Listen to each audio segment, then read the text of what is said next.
Dan tiba-tiba itu adalah sosok makhluk yang besar sekali. Warnanya itu hitam, seperti sosok. Assalamualaikum warahmatullahi wabarakatuh. Kembali lagi di channel aku, Sarjana Wulandari. Dan di sini aku bakalan bercerita tentang pengalaman horor yang pernah aku alami. Dan ini benar-benar nyata yang aku alami dalam 1 minggu yang lalu. Dan kalian pasti pernah kan mempunyai pengalaman horor yang menyeramkan. Oke, kita langsung saja ke ceritanya. Ya Allah, apaan itu? Apaan itu?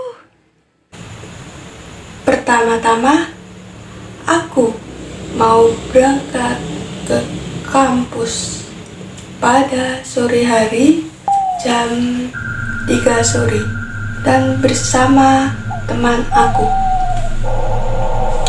Jadi jam 3 sore itu aku menjemput teman aku di rumahnya.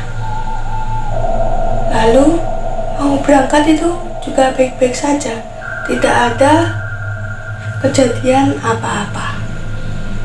Jadi berangkatnya itu aman-aman saja, tidak terjadi apa-apa. Dan setelah pulang dari kampus, aku pulang jam 5 sore. Dan itu aku terburu-buru mau pulang jam 5 sore itu dengan teman aku. Sebut saja teman aku namanya Dewi. Ya, aku pulang dengan Dewi. Dan jam 5 sore itu terburu-buru. Dan yang boncengin itu adalah si Dewi. Dan selama perjalanan itu tidak terjadi apa-apa, Mas ya. Setelah jam 5 lewat 15 menit mau masuk sholat maghrib, jam 5 lewat 15 menit pulangnya itu melewati pepohonan yang sangat seram. Dan di situ gelap, hanya ada lampu cuma 1-2 itu aja. Dan itu rumah dikeliling pohon itu jauh. Jadi di situ teman aku yang bonceng aku, dan dia langsung bilang dong ke aku waktu lewat di pepohonan itu, katanya lihat anak kecil lewat di tengah jalan. Untung saja gak ditabrak sama teman aku. Katanya si teman aku gini, Vi, kamu lihat gak anak kecil yang tadi lewat? Aku bingung, lewat mana ada anak kecil lewat, perasaan sepi deh gitu, aku bilang ke dia. Dan kata si Dewi, dia tetap aja ngeyel sama aku kalau dia melihat sosok anak kecil lewat jalan. Dan aku itu gak lihat apa-apa, cuman hanya merinding.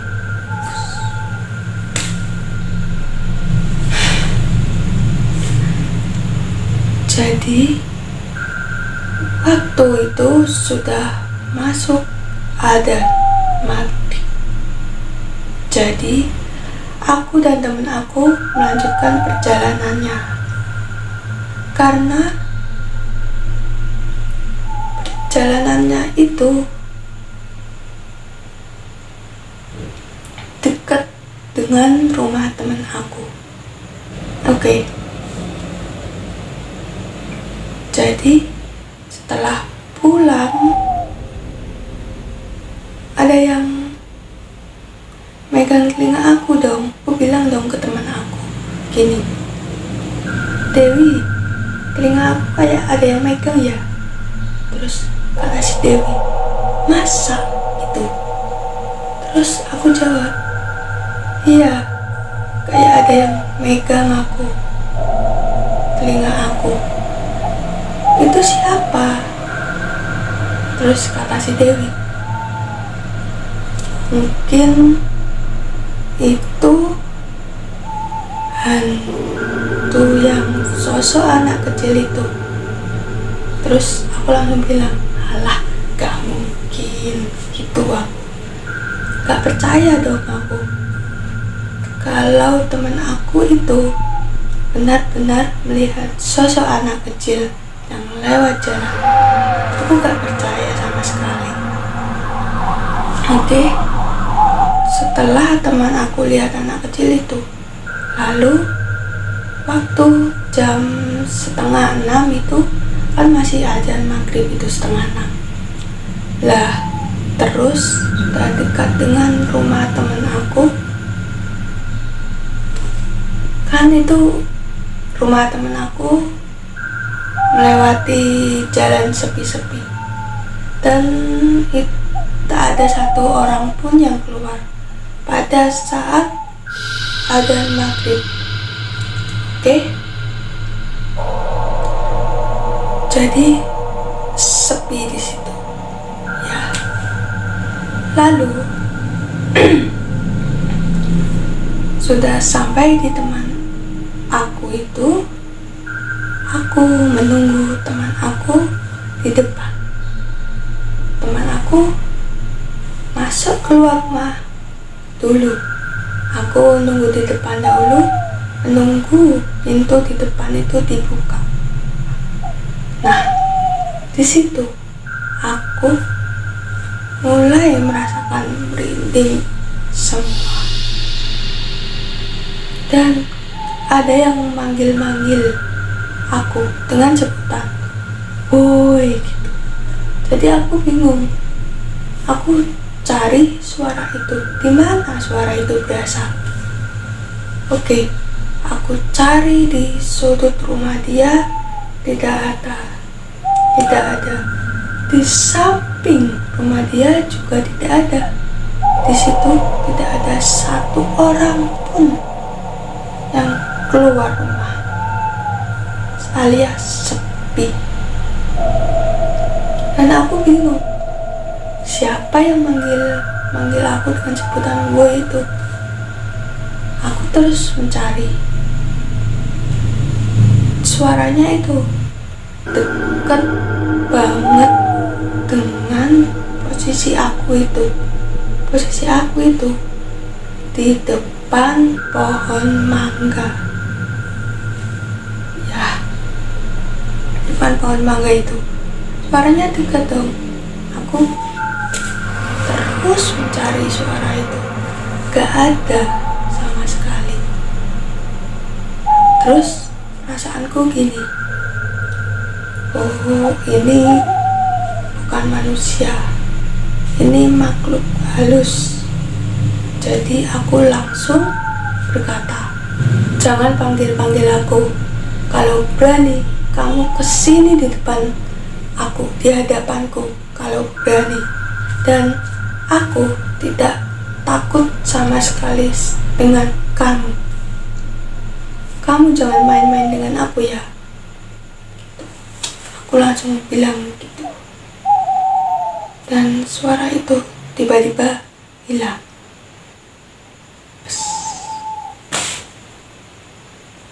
Dan langsung teman aku itu membukakan pintu depan. Oke, aku masuk. Ya, masuk di dalam rumahnya itu. Tapi aku merasakan merinding sekali di dalam rumah itu. Jadi aku anggap itu biasa-biasa aja lah, gak takut sama sekali. Aku anggap biasa, hal sepele. Oke, jadi aku ceritakan itu semua pada teman aku. Kata si teman aku bilang gini, itu memang begitu, kalau jam segini memang angker. Jadi aku bilang ke Dewi gini, masa angker gitu lah. Terus kata si Dewi, iya jam segini itu sepi, jalan-jalan di sini sepi semua dan tidak ada satu orang pun yang keluar. Jadi ya, aku anggap itu hal biasa yang aku alami. Oke.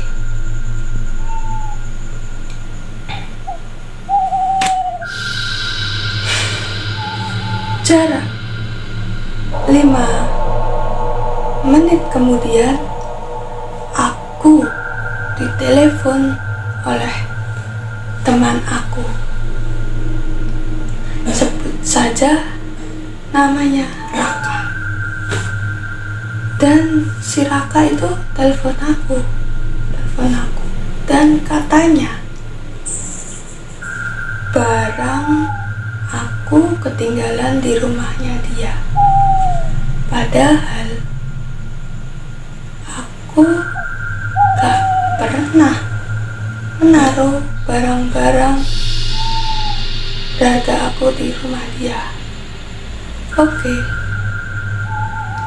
aku langsung menghampiri teman aku si Raka itu.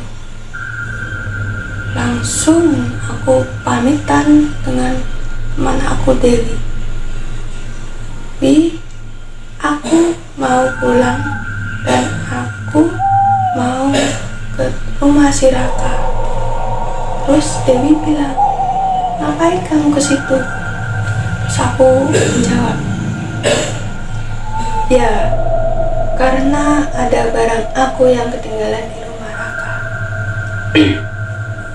Padahal aku gak pernah sama sekali meninggalkan barang-barang aku di rumah Raka. Ya, oke.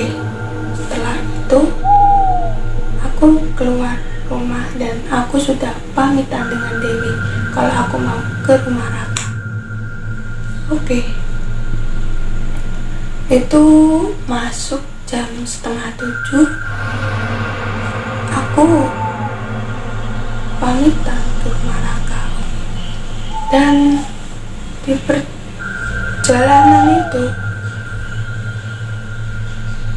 aku benar-benar kayak ada yang mengikuti sosok makhluk halus di belakang aku. Aku langsung bilang gini ke makhluk itu, tapi aku gak melihatnya, tapi aku bilang ini, tolong kamu jangan ganggu aku gak pernah ganggu kamu, sekali saja aku gak pernah. Terus langsung terus itu tetap aja mengikuti aku. Oke, aku biarkan saja dah, terserah dia. Yang penting dia tidak macam-macam dengan aku. Oke. Dan setelah itu aku perjalanan di rumah Raka. Kebetulan rumah Raka itu harus melewati bambu-bambu yang gelap sekali dan hanya ada lampu, tapi satu dua, hanya lampu itu aja. Dan tiba-tiba melewati bambu-bambu itu ada gelap memegang aku dari belakang. Hanya ada satu dua. Aku kaget, spontan aku di situ kayak rasakan merinding. Dari spion aku lihat itu tidak ada apa-apa. Dan setelah itu aku langsung noleh ke belakang. Oke. Dan tiba-tiba itu adalah sosok makhluk yang besar sekali. Warnanya itu hitam, seperti sosok genderuwo.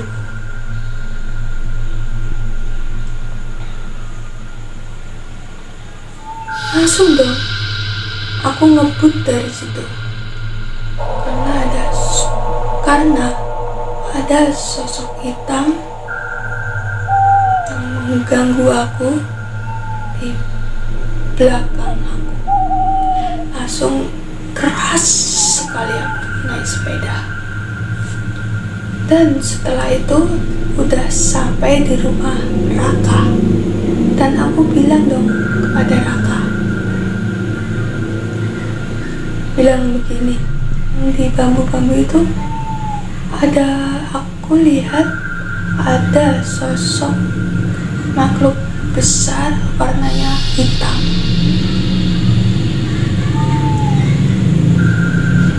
Dan langsung Raka menjawab,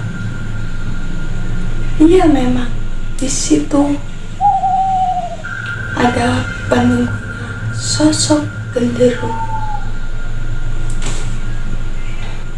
Dan aku menjawab, apakah benar?